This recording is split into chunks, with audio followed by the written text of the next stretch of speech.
整体大于部分的总和。人性本是政治动物，幸福是生命的意义与目的，是人类存在的全部目标与终点。要避免批评，就什么都不说，什么都不做，成为什么都不是。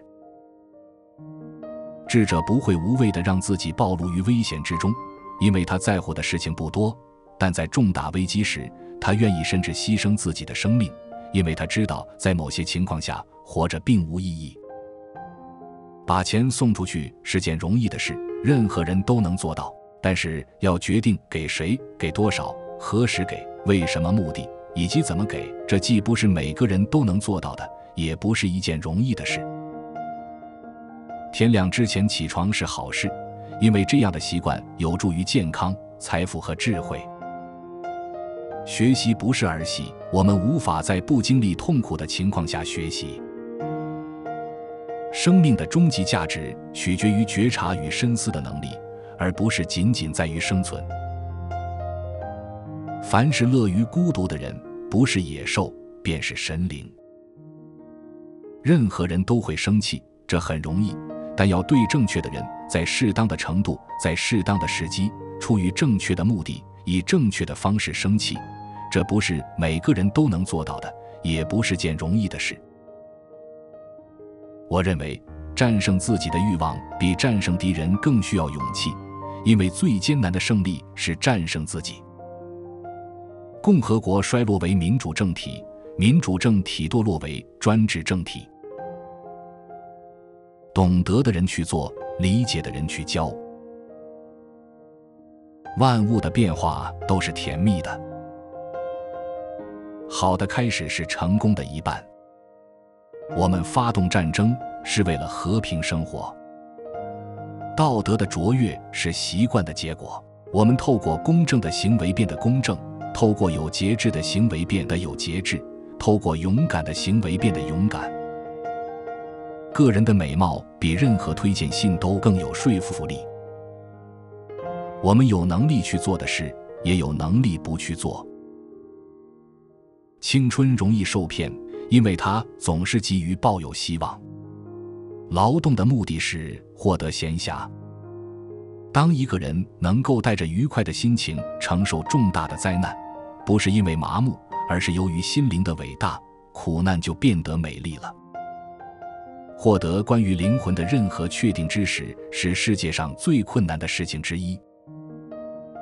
我们应该感激的不仅是那些我们可能同意其观点的人，也包括那些表达了更表面观点的人，因为这些人也做出了贡献，他们在我们面前发展了思考的能力。逃避麻烦是懦弱的一种形式，虽然自杀者勇敢面对死亡，但他这样做不是为了某个高尚的目的，而是为了逃避某种苦难。最好像从宴会上起身一样离开人生，既不渴望也不沉醉。伟大的城市不应与人口众多的城市混为一谈。受过教育的人与未受教育的人的差异，就如同活人与死人的差异一样大。教育在顺境中是装饰，在逆境中是避风港。教育是为老年时准备的最好补给。最伟大的美德是那些对他人最有用的美德。我最好的朋友是那个真心希望我好，并且是为了我而希望我好的人。母亲比父亲更喜爱他们的孩子，因为他们更确定孩子是自己的。我从哲学中获得了这一点。我在没有被命令的情况下，做了别人因害怕法律而做的事情。朋友多的人，其实一个朋友也没有。没有朋友，没有人会选择活着，即使他拥有其他一切。年轻人说出格言是不恰当的。品格几乎可以被称为最有效的说服手段。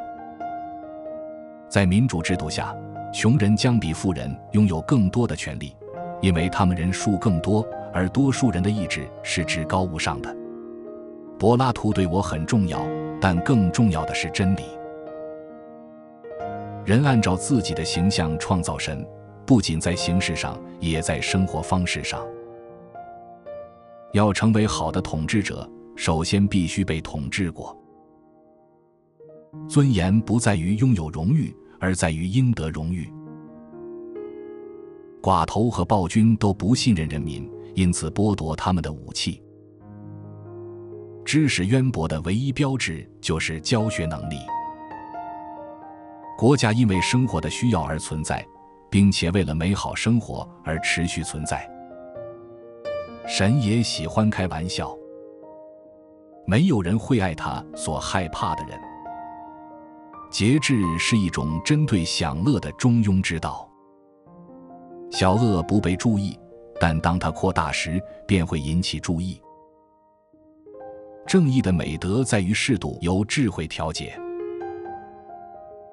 以上是我们这一期的智慧格言，哪一句是您最喜欢的？请留言告诉我们，别忘了按赞、订阅、开启小铃铛。我们下期再会。